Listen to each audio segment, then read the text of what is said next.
Before the Rings of Power, there were the Silmarils. Before Sauron, there was his master, Morgoth. Before Aragorn and Arwen, there was Beren and Luthien. Welcome to Window on the West, where we explore all the ages of Tolkien's Middle-earth, with your hosts, Jonathan Watson, Michael Grumbine, and Dan Coates. Welcome to episode 21 of Window on the West. We are today going to go through chapter 17 of the Coming of Men into the West, as we first learn about who the Houses of Men are and where they go. Actually, I think we're only going to do the first half of it this week. To keep, our conversations tend to get a little long-winded, and we don't want to lose you guys halfway So through. instead of the coming of the men into the West, we're just going to do of the coming of. Right, and we'll worry about the men in the West part till later. And that right down there, that's Michael Grumbine. Welcome, Michael. Nice to see you this week. Good to see you guys. And that right there is Dan Coates. He's over on my left and in California again on the left coast. Yeah, good to see you guys. Yeah. Well, this week we are going to do All that is gold does not glitter. but we're going to take a slightly different approach. There are things in life that are gold but don't glitter enough. Things that go unrewarded, things that go unnoticed, perhaps that deserve a few more accolades than they should. So we're each going to name one thing as fans of Tolkien, as readers and viewers and listeners. The one thing that we think doesn't get enough accolades as something that is golden but doesn't glitter. I don't know. It's a tortured intro, but there you have it. So I'll get started. So there is an artist, a musician who I have followed for many years, and I grew to like it because you're familiar. I think Michael. I don't know if you are, Dan, with Stephen R. Lawhead, who wrote the Pendragon Cycle, probably what he's best known for. Yeah. And I read that when I was in high school. And at one point, he connected with an artist named Jeff Johnson, who was kind of I guess you could say an electronic artist. There was a whole period of time, like a Celtic, kind of like where Celtic music was popular. Now Enya came around, and then you had other artists like Night Noise and boy, I'm really stretching here to remember who, because it's not exactly something that I follow. But anyway, so he created a series of albums called The Song of Albion, which was also a series of books by Stephen Lawhead. And so that introduced me to him, and I listened to it. And it's for me, it was like the perfect music to do school to have when I was wanting to listen to something that wasn't going to like take over my brain as I was listening to it. It's not like ambient. So I'm going to just name one particular album. Well, maybe two, since it is, if you're not listening during the Christmas season, since it is the Christmas season. So the one album is called, I'm going to find it here. So this one particular album, and it is named The Bard and the Warrior. I think it originally came out in 99 or 98. He does it with a flautist named Brian Dunning, who sadly passed away, I think last year or earlier this year. But it is incredibly soothing and uplifting and somber, and it runs the gamut. And so it's not just like Celtic, as in it feels old school, because it has a little bit of modernity to it, right? It was at the time when this came out, at the time when I think Moby was also kind of making his mark originally back in the day. And so there's a little bit of that influence, but I really enjoy his music. I think, let's see. So this URL is jeffjohnsonmusic.bandcamp.com, but you can also go to, I think it's just arkmusic.com and find it. He has quite a few albums here, as you can see. So I would definitely start with The Bard and the Warrior. And then if you like something that's in Christmas tradition, here you go, Stars in the Morning East. It's got a couple of new songs, and it's got a lot of really beautiful, traditional pieces too. So, and it starts with a great poem by Patrick Kavanagh called "A Christmas Childhood." It's a nice reading by I think it's an Irish actor named Barry McGovern. So anyway, it's my long-winded way of saying check out Jeff Johnson. Go to arkmusic.com, and maybe you'll find that you like it. Dan, I'm going to hand it to you since you're directly below me right now. So my All That Is Gold Does Not Glitter, something that's underrated that maybe some people haven't heard of. It's a small little podcast and YouTube channel called Theocast. These are two guys. They're both pastors. I think they're, if I'm not mistaken, I think they're 1689 Baptists, which means they're kind of like in the Reformed tradition. So this is probably a niche recommendation. There they are, Jonathan Moffat and Justin, what's his name? But I found these guys this year, and I started listening to them, and they're just like very pastoral, very thoughtful. They got a range of podcasts and topic videos. Just they like one of their big videos that I see on their YouTube channel right now is stop watching The Chosen. So that's probably controversial and something to. That's isn't that heretical now?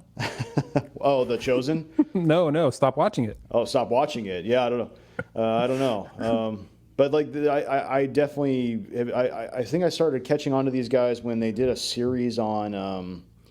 I think they did a series on Lordship Salvation, and that's probably like a very, very niche topic that was like the John MacArthur controversy of, when you put your faith in Christ, I don't even know if I can sum it up, but I have to go watch that podcast. You have to listen to the podcast. Yeah, you have to listen to the podcast if that's something that you're interested in. But yeah, they have a lot of different topics, and the way that they tackle them are very thoughtful, very pastoral, and I just appreciate those guys a lot. So, how long is each episode about? Because I mean, this is not what happened to baptism. I mean, there's a lot that goes into that. But is it half an hour or 4 hours? I mainly catch these guys on YouTube, and if I look on YouTube on the podcast, they're about 30 minutes to 40 minutes. It looks like 48 minutes. 30 to 40 minutes, and I like those guys a lot. Cool. I'm going to check it out. I haven't heard of it yet. Thanks, Dan. I will too. Very nice. Michael, your choice. All right. So for my All That Is Gold Does Not Glitter, I have chosen the highly underrated Michael Scott, Rohan, who is neither Michael Scott from The Office nor Rohan from Tolkien's Middle-earth. He is in fact, he is a Scottish author of fantasy. So he's a fantasy author, wrote his trilogy, of which I'm going to plug, in the 1980s and early 90s. It's Winter of the Winter of the World. It's an Ice Age setting. So and he does an excellent job of world building and keeping himself, despite his last name, keeping himself very, very different from Tolkien and in his sub-creation. And I find him to be under-admired in the world of fiction. And his trilogy is a little on the brutal side. It is very sort of Ice Age, but not to the gratuitous level that someone like George R.R. Martin would go, but still a fairly rough but heroic and epic trilogy. So this is his The Winter of the World trilogy, and that would be The Anvil of Ice, The Forge in the Forest, and The Hammer of the Sun. One more thing about it that I have kinship with, and I think he holds in some kinship with Tolkien, is that if as I am not new, as I'm pointing out in nothing new that no doubt other people have heard it before. Tolkien, as it turns out, you look at the Lord of the Rings trilogy, you look at his book, The Silmarillion, which his son published on his behalf posthumously. But Tolkien has a great concern and love for things that are forged, like the idea of intelligent beings forging things, and then those things becoming the center of attention, and being the hub around which an epic rolls is something that Michael Scott Rohan also shares, and so the idea of forging things and those becoming the foci of the story is a similarity, but that's about where the similarity ends. Very different from Tolkien, but underrated. So the Anvil of Ice is the first one, the one you'd recommend first. Yes, so the first book in the trilogy is The Anvil of Ice, and then the next is The Forge in the Forest, and the final is The Hammer of the Sun. And as you can probably tell, anvil, forge, and hammer all have to do with forging things. So the nouns and the titles title kind of give that part away. But it's got some serious twists in it, that I didn't expect, and I was a great reader of sci-fi and fantasy back in those days, and so it's good work. Wow, I've never heard of him. I think you mentioned him once in a conversation in the past, but criminally underrated. If and I trust you, right? Your tastes are shaped well, right? Or I'm leading you deeply astray, perhaps, but we'll see. So cool. All right, sweet. Well, there's a little different take on All That Is Gold Does Not Glitter. I'm sure we'll get back to our quotes, but maybe you guys are bored of that too. Man, maybe we just don't want the stress of being wrong or coming up with good reasons. So I love it. You can't argue with our opinion. That's the idea here. Notice we're doing a podcast where we don't allow people to argue. Right, that's right. Yeah, there's no talking back. Yeah, that's right. Well, speaking of arguing, Dan, what today, as we go through the first half, and I'm going to say we end, we're going to end with the part of the chapter that starts with, but many men remained in Estelad. This is right after Thingol says no man may come into Doriath. So that's where we're going to stop in this episode, and then the next episode we're going to continue on with this because I think we'll go way too long if we don't. So anyway, Dan, today, what is Dan's big thought? So my big thought on just this portion of this chapter that we're reading today, you have men coming out of the west, and we're kind of introduced to them through the first group that comes over the mountains. They're coming over the Blue Mountains, and they're coming into Beleriand. And the first company is led by somebody named Beor. And it's kind of interesting because you have Finrod kind of meeting them and introducing himself to him through song. He picks up a harp. Is it a harp or a lute or something? Or harp?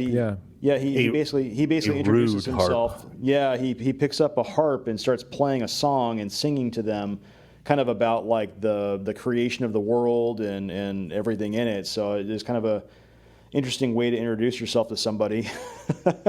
But you do learn something about the men that come over the mountains, and it seems like they kind of have had a run-in with Morgoth in their past, and they have a darkness in their past that they're kind of running away from.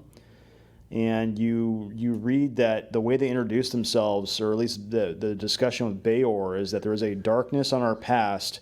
We don't want to return to it, even in our thoughts. We are going westwards. We are looking for the light. And I thought that was a very interesting way of introducing this group of, basically this whole other group of beings, that there's a darkness in their past and they're looking for light. And that creates an interesting motivation for them coming over the mountains. Very nice. Yeah, and that's a great point, because I wonder always, what is the darkness that they're escaping? Is it the dark things that Orome would hunt when there were only the stars and before they had discovered the elves, or is it also Morgoth, or does he say that? Am I missing it? The paragraph that I read on this page here, it's talking about how Morgoth was watchful, and when men came around, he himself departed Angband and went to Middle-earth, leaving Sauron in command of the war. So Morgoth himself comes to the men, and it says, of his dealings with men, the Eldar indeed knew nothing at that time and learnt but little afterwards. Totally missed that. But that a darkness lay upon the hearts of men, as the shadow of the kinslaying and the doom of Mandos lay upon the Noldor. So it kind of seems like they have their own dark past that they don't want to talk about, that they did something bad at some point. Right. It's fascinating because we're not told what it is, but clearly Tolkien is making a reference here to a kind of corruption, a kind of primary sin, the way that the kinslaying is the primary sin of the Noldor elves.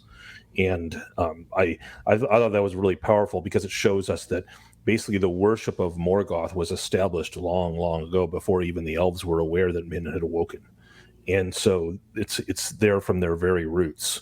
And these particular people that Finrod Felagund has met are fleeing that evil, and there are two other peoples. So there's a total of 3 peoples of men that it speaks about in this first half of the chapter. I believe there's 3. Maybe I missed one, but yes, it's really, really interesting because Morgoth finds it to be so important, and it even says why. It gives us his here is Morgoth and his core motivation. Now we know this having read it, but it is interesting that Tolkien reinforces it here. He says, to corrupt or destroy whatsoever arose new and fair was ever the chief desire of Morgoth. And doubtless he had this purpose also in his errand, by fear and lies to make men the foes of the Eldar and bring them up out of the east against Beleriand. So there's, this is Morgoth's chief purpose. It's something new has arisen. We remember the time in the song where every time something new arose and beautiful, he would try to drown it out with his cacophony. And he's just playing that out continuously in Middle Earth. Yeah. Do you think since he was out there and he was doing that, right? And so I'm trying to find the line exactly where they talked about also how the men met other dark elves, and I believe the word dark is used. Yes. Yes. So here it is. It is said also that men had long had dealings with the dark elves east of the mountains, and from them had learned much of their speech. And since all the language of the Quendi were of one origin, the language of Beor and his folk resembled the Elven tongue in many words and devices. So it doesn't seem like if they had dealings with the dark elves, and these were not exactly the best of the best, I guess, anymore, because probably those dark elves may have also been influenced by Morgoth and how he was, turning out into that area, or maybe those elves did not think of them as friends either, which is a great word we'll come up with here, hopefully, maybe at some point. Yes, this is my favorite line. So Dan gets his big thought, and I thought we should each also every time give our favorite lines of the chapter. So I'll read my favorite line, which may be your favorite line too, Jonathan. But there's a fantastic line. So when the men start to settle in the lands of Beleriand, or at least in the very specific lands that they're allowed to move to or choose to move to, the green elves who are living in Osiriand, I believe, send a complaint. They lodge a formal complaint with the manager. The manager in this case being Finrod. Finrod. It's funny to me that Tolkien calls him Felagund all the time. Felagund isn't even his real name; it's just a name given to him. But he's referred to as if it's like his last name or something. Interesting. But so the line, Michael's favorite line of the chapter. Oh, should I read it or no? Sure, yeah, read it. I mean, okay, so I highlighted this too because it is just so odd, but I think the word choice says so much about the elves and their thought process and how they approach the men. Exactly. So these are the green elves of Osirian, and they're speaking to Felagund, and they say, Lord, if you have power over these newcomers, bid them return by the ways they came, or else go forward. For we desire no strangers in this land to break the peace in which we live. And I'm going to stop there for a second. That's not my favorite line, but it tells us one of the biggest differences between the green elves and reinforcing the green elves and the Sindarin and the Noldor, right? Because the green elves are very reclusive. It's one of their characters and we see that even in The Hobbit, when the green elves of Mirkwood can't be tied down, they keep disappearing on the dwarves. They're very reclusive people. Now the favorite line. And these folk are hewers of trees and hunters of beasts. Therefore we are their unfriends. And if they will not depart, we shall afflict them in all ways that we can. So it turns out social media came last. The green elves came first. That unfriending is a thing in Tolkien. I think it's funny because I look at this as if somebody were writing this down. It's like, therefore we are their enemy. No, we're going to cross it out. Therefore we are their foes. No, we can't use it. Therefore we are their not friends. Unfriends. Unfriends. And I'm like, it says like, we're not cool with you. It's not like we hate you completely 100% and want to do battle, but yeah, can we just ignore you or make sure that we don't have to see you at all because we don't want anything to do with you, but we don't want to fight you. It's this weird middle ground of like how the elves think of men, right? Just this kind of icky, dirty. Don't get close to us. Just kind of gross. Just go away. Yeah. I think it's my favorite line too. I think there are other really interesting parts, but just that use of the word unfriends is so unique to how Tolkien wrote this. We are unfriends. Yeah, Dan, was this one yours too? That one that stuck out. Yeah, that was my favorite line. Yeah, it's so good. Well, I thought something else that struck me. Speaking of how the Noldor or how Finrod approached the men, it reminded me very much of how the Valar approached the elves, right? silently watched them, although here it's a lot more compressed, and he wanted to help them, just like the Valar wanted to help the elves and bring them over to Valinor, and he wants to bring them over to Beleriand. And I just thought there was an interesting parallel between how Finrod approached them and how Finarfin approached Finarfin, right? Am I right? Like No. the king? No, Fingolfin. We had this whole discussion about the Fs in our Discord chat. And These effing elves, yeah. These effing elves, man. Fingolfin, right? And so they want to. It's like they want to bring the men in. The Noldor do, not Thingol, who's Exactly. right. Not the Green Elves who never went to Valinor, but it's only the elves who went to Valinor and who experienced that. It's like they want to evangelize, right? Come to our church and see the glory that we have here. I don't know. Did that hit for you guys at all either? But I mean, they called him Gnome, wisdom, so clearly they think a lot about him. Right, which was interesting because in a few episodes ago we talked about in the subscriber section we talked about the word gnome. It used to be because in this version Tolkien drops the G from it, but it used to be gnome or gnome as we pronounce it in his earlier drafts, and now it's just gnome, Nom, or Nomen, the wise. No.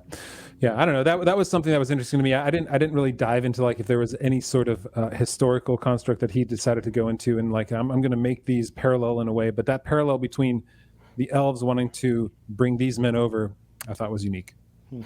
What did you think? What did you all think of Finrod's mind reading capabilities?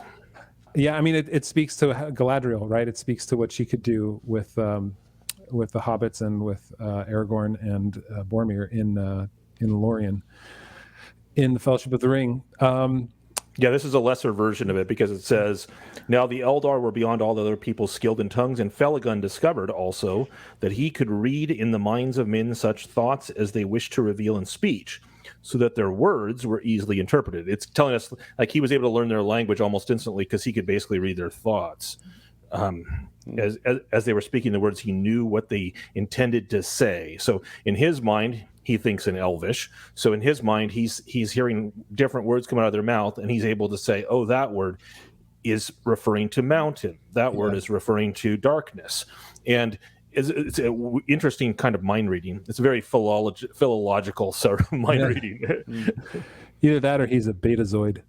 For you old timers who know some Star Trek Next Generation. This kind of reminds me of the elf that Frodo and Sam run into in the Shire.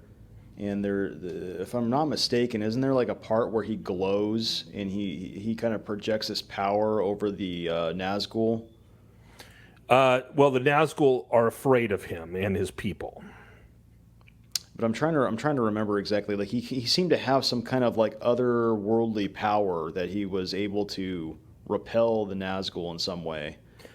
And yeah, well, it was his radiance. It was like you're talking about Gildor Inglorian. Gildor, he's one of the lords in. Or is it Glorfindel? No, it's Gildor. It's Gildor. Gildor. Okay. But he has something similar. Glorfindel has it probably more, but Gildor has this radiance and glory. He's clearly an elf that has seen the light of the two trees. And when it comes to beings that have seen the light of the two trees, as we've discovered, the Noldor of old, of which he's one, these are people that are in a different weight than most other things. Even the Nazgul don't like to mess with them. So is that something that applies to all of the Noldor that have come from Valinor, that they all kind of have like this otherworldly quality about them, that they are just terribly powerful and just... I believe so. I mean, this is why, like, you think of the last alliance of elves and men, right? And which is mostly Sindarin elves. The lords of the Sindarin in that battle, which are the Noldor, the descendants of the Noldor, like Elrond, they're just on a different level. I mean, remember how Sauron's armies ambush them, keep getting wiped off the map. Every time like hordes of orcs, innumerable, have no effect on Noldor elves. They if you had an army of these guys, which they did back at this time, nothing can fight. Morgoth has to invent dragons in order to fight them. They just can't be bested. They're just a different kind of being in that regard. This is the line I think that from Fellowship of the Ring, Dan, that you're thinking of, where Tolkien writes about the elves that Frodo and the company meet on the road as they're being pursued by the ring wraith. They bore no lights, yet as they walked, a shimmer like the light of the moon above the rim of the hills before it rises seemed to fall about their feet. So there is, you're right. There is a power like that light of the trees, or the Valinorian, I don't know, residue. Right. Even this many thousands of years later. Yeah. They're kind of like X-Men. Right. They're right. a little mutated. And then the best line. They have some superpowers. The best line of the entire Fellowship of the Ring is soon after that, when they say to Frodo, "But we have no need of the other company, and hobbits are so dull." That's right. So right there, they're like, "We could read your mind already." And So they kind of have like a capability of mind reading. They have a capability of projecting light into outside their bodies. They're just super powerful, super strong, super fast. Right. They exist on a level. They remember when Frodo has the ring on. He sees Glorfindel as like an opposite of the ring wraiths. So instead of in the realm of light and shadow, he's like this burning beacon. So they're full of light, and both spiritually and there's even physical effects. They can speak to the trees and the earth. They can speak to each other. They can talk without moving their lips to inside the minds of others. The greatest can do it in anybody, like Galadriel, but they can talk with each other back and forth. They're just a different level, and this is why this whole tale of the Silmarillion is such a tragedy, because these are beings of immense ability and beauty and grace and power, and they crash and burn. And the dark elves that these men have previously encountered in the East, they don't have quite the same qualities. No, they are singing all the time, but they don't have the same qualities. Yeah, they still sing. They sing, and they are the Unfriends. They have Unfriends. They have friends Right. and Unfriends. And did you know that that's not the only time that the word unfriend is used in this chapter? Did you catch it the second time? I did, but go ahead. Yeah, he says it again in the section right after this, where first came the Haladin, which is the one you just brought up, Michael, the one that I forgot. Tolkien writes, first came the Haladin, but meeting the unfriendship of the Green Elves, they turned north and dwelt in Thargelion.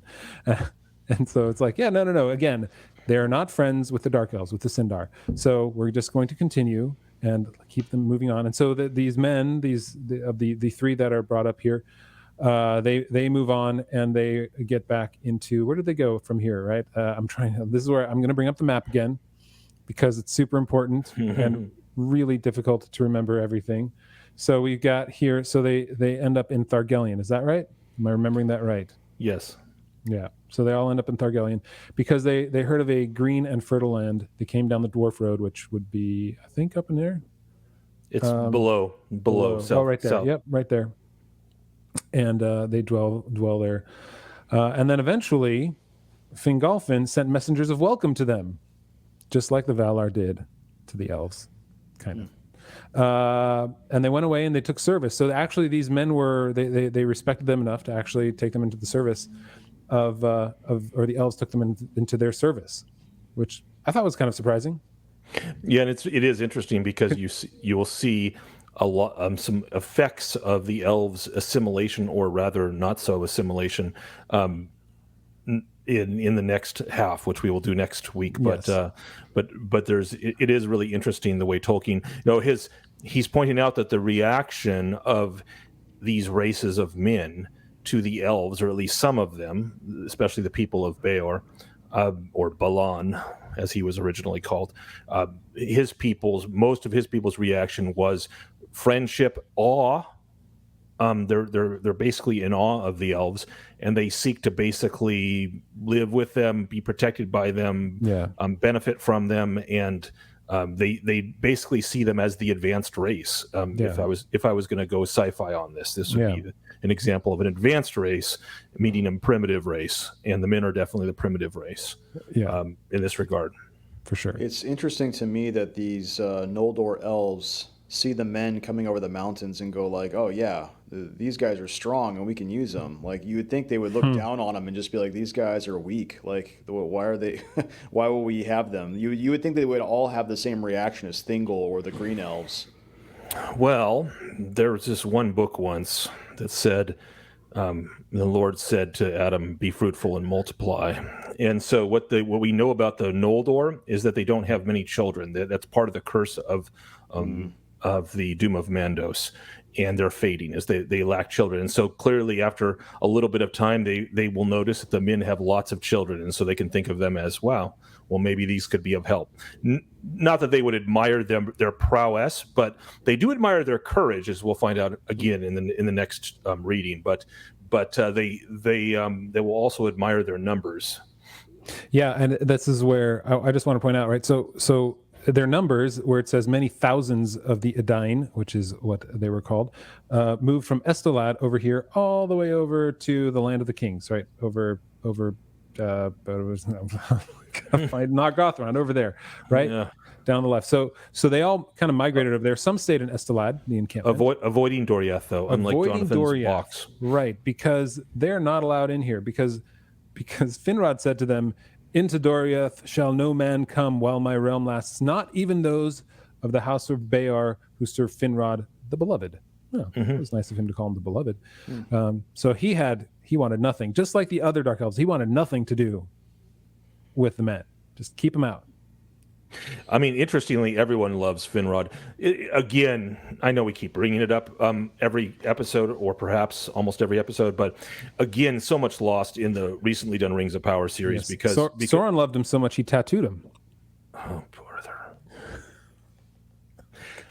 But Finrod would have been a wonderful character to have lots of flashbacks about and to play up as because he is one of the primary characters of this age and one of the movers and shakers and the one of the greatest and best of the elves in every sense. Yeah, they kind of boiled him down into the boats look up guy. Ships look up and rocks look down. Yeah, and then the vengeance tool. He's so dead. Don't worry, they're going to fix it all in season 2. So these men that are coming over, they're finding unfriendship with the Green Elves. The Thingol says, "Don't come into my kingdom," and so they end up spreading out among all the other kingdoms. Is that right? With all of the sons of Feanor, the sons of Finarfin, they're kind of like setting up on all the mountains that are surrounding Morgoth. Right. Well, some of them, but some of them in Estelad. Which is right. Remember how the last chapter we covered, most of the story took place in Nan Elmoth, this tiny little forest of shadows in the middle of the Beleriand. Well, south of that little forest is this big land that has that's where most of them settled. They settled in Thargelion, and in Estelad. And then there were some that settled over in Nargothrond, and then we'll find out that there were others that settled in Brethil, the forest of Brethil, but that's again next chapter. Okay, got it. Or next section, right? Yeah. And so this section does end, I think, with big hints, large pointers, foreshadowing. And that's when Melian, after hearing her husband again, she's like, "Oh, hubby dear, do you not understand what's going to happen to you? I am a supernatural being, and perhaps you should talk to me before making these grand proclamations that will cast doom on our entire family and people ahead of us." It is interesting because, look, Thingol is Elwë. He's one of the original lords of the original elves, first generation elf. He is this being of great power and glory, and he marries a Maiar, the only elf to ever marry a Maiar. And yet, Tolkien is continually reminding us of how kind of short-sighted and he is, and he has a lack of wisdom about him, and he's he goes into rage mode pretty easily, and it'll be his downfall ultimately. But he's a very flawed character for a king. Yeah, and this goes what Melian says to him, or she says to Galadriel, afterwards. It speaks again of how much she knows, which is a question we kind of dealt with earlier, because why didn't she know that the Noldor were coming? But here she knows, for instance, she has a premonition of sorts. I don't know what to call it. It's not a, I wouldn't say it's a prophecy, I guess. I mean, maybe it is. I don't know. What would we call this here? Here's what she says. After Thingol declares that no men shall come into Doriath. She says to Galadriel, "Now the world runs on swiftly to great tidings, and one of men, even of Beor's house, shall indeed come, and the girdle of Melian shall not restrain him, for doom greater than my power shall send him, and the songs that shall spring from that coming shall endure when all Middle-earth is changed." Sounds like she knows quite a bit about what's coming. Right, and she's of course referring to Beren, but what's interesting is I don't know why we wouldn't call it a prophecy. It's directly a prophecy. It's like right. she's predicting directly what's going to happen in the future. I feel like there's a better word that Tolkien would come up with to describe that, but I can go with prophecy. Yeah, I mean, but Tolkien does use the word prophecy. I mean, he uses it about the Witch King, for example. No, It's even down to the detail that like the map is going to change. yeah, right, Like all of Middle Earth will be changed. It's like, oh, Yeah. okay. And, this is kind of like since we're recording this in the season of Advent, she starts her sentence, "Now the world runs on swiftly to great tidings." Not the kind of great tidings that we are looking forward to in the season of Advent. These great tidings are a little different. Man, a little more destructive. Yeah, well, I'm looking forward to getting into that story too, because it is a prophecy. And it's one of Tolkien's favorite stories. Yeah. Any final thoughts, guys, on this chapter before we jump into If You Like Tolkien? Harps. I've always wanted to play a harp. It's amazing. Like, was this harp like it was a what do you say? It was a rude harp. Yeah. Yes. So could he tune it? Like, did he know what key it was in? Was it a minor? Like, at what point? I imagine that elves just would do that all without thinking. It would be if he could read their mind, intuitive. He would just pick it up and start playing intuitively. Yeah, perfect pitch is a nothing burger to them. Yeah, they probably don't even have that word because that's just the way they all are. It's all of them. They sing enough for it. Jeez. We sing, don't we? Of course we have perfect pitch. Of course we have pitch, by which we mean perfect pitch. Yeah, right. Yeah. It just goes with it. Yeah, it's interesting to me that they come over the mountains. They're looking for the light. I think it even says to the point of like there's rumor that there's Valar to the west, so we're coming this way. Oh, that's right. We forgot about that. Yeah. And they run into Finrod, and he's just this glowing dude with a harp, playing and singing about the Song of Creation, and they even think he's a Valar. They're like, maybe he's a Valar, right? Maybe he's a Valar until they start talking to him, but. It's just really interesting to me that they come over the mountains and they think they've made it. They think they're safe. And they're like, actually, you just walked into World War III. Like, right. It's just interesting that they think they make it and they're not quite there. Just like the elves that went to Valinor thinking they'd have it good, and they too walked into battle. I'm just saying, there's this parallel. There's a parallel. But isn't it fascinating how Tolkien continually writes stories about World War III in different places, but always he has this ability, unlike every other apocalyptic tale of fiction that we can read, his World War IIIs are surrounded by unbelievable natural beauty and grace, and then everything goes to heck in a handbasket. So that's because to him, and this is something we can talk about when we go through on fairy stories, but it's all right. Eucatastrophe is the most important, like it's the bright lights of glory and beauty and the things that I can't remember the phrasing. He has a great phrase for that, or the definition of that. I don't have it on the tip of my tongue, but it would be a great thing to look into further, because beauty and darkness is far greater. Like a single flower that's in the midst of a ton of weeds is more beautiful than a single flower among a million other flowers. A field of flowers, right. Yeah. Eucatastrophe, love it. Yeah, that is EU catastrophe. Mm-hmm. Like the European Union catastrophe. It's not me catastrophe and you catastrophe. That's right. All right, so we're going to close off this part here. Next week we'll go into the section that begins, "But many men remained in Estelad," in the same chapter 17. And so we're going to jump into something unique and interesting. And if you stick around for the extended podcast, which I should have teased earlier, dang it, I didn't. However, if you stick around for it, we're going to do something kind of unique. So If you like Tolkien, I have this here. You can see this. This is a this is something. But can we see it? If you're go on YouTube, there we go. Look, you can see it. It's in a bag still. Okay. Go on YouTube if you want to see this. This is the Ring of Power from Burger King. And it's the weird thing you get from family members when you have a yard sale and they're like, "Hey, I found this thing sitting in my garage. Do you want it?" So it's unopened. And it says the Rings of Power, the Fellowship of the Ring. It's got a red base with fire and a cheap-looking gold ring that's held up by this fire. Ooh, and it turns. I'm going to discover what this is. I've never opened it. I'm going to open it right now. That's right. We do unboxing on this channel, This is an unboxing from, I think it's 2001 when it came, when the Fellowship of the Ring came out. 21 years, this bag has been waiting to be opened. I was going to say, wait, don't. And then I checked eBay. It's affordable. Don't worry about it. It's like $12 on eBay. But I didn't have to spend $12. So there's actually like there's a little battery pull tab there. Remove from to use. Remove to use. All right. This is 22 years old. Are we going to bet on whether the battery still works after all this time? Yeah, I don't know. I don't even know what you're supposed to do with it.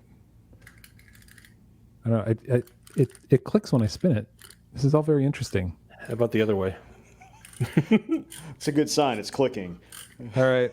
I don't know. There's a piece of paper in here. So if you like Tolkien, these are the weird things you end up with. So this is The Lord of the Rings, The Fellowship of the Ring. It's for ages 3+. This is good. I'm old enough. Let's see.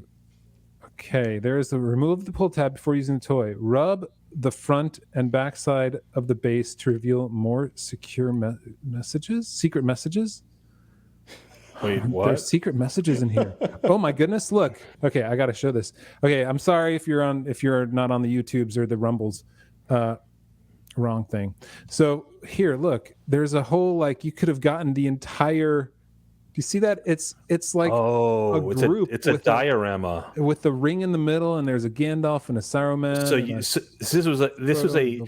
this was a collect them all. This is like before Pokemon. You had to collect all the pieces. Yeah. It says attach any toy to the Ring of Power and turn the ring to activate its special function. So I am apparently like 15 pieces out from actually using this thing. This is like a moral tale. Like in order to get everything, you have to eat Burger King. It's like you have to sacrifice a part of your soul. Yeah.